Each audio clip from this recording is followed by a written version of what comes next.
पालघरच्या चारोटी उड्डाणपुलावरती चांदीची वाहतूक करणाऱ्या गाडीचा अपघात झालेला आहे। मुंबईवरून गुजरातच्या दिशेने जात असताना या गाडीचा अपघात झालाय। गाडीमध्ये तब्बल 600 किलो चांदीच्या विटा असल्याची माहिती समोर येते।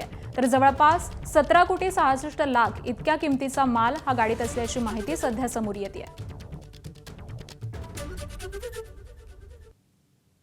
तर पालघरमध्ये हा अपघात घडलेला आहे। चांदीची वाहतूक करणारी ही गाडी होती आणि याच गाडीचा हा अपघात झालेला आहे। चारोटी उड्डाणपुलाजवळच हा अपघात झालेला आहे। या गाडीमध्ये जवळपास 600 किलो चांदीच्या विटा आढळून आलेल्या आहेत। ही दृश्य देखील समोर येत आहेत आणि याची किंमत ही जवळपास 17,66,00,000 इतकी आहे अशी देखील माहिती मिळते।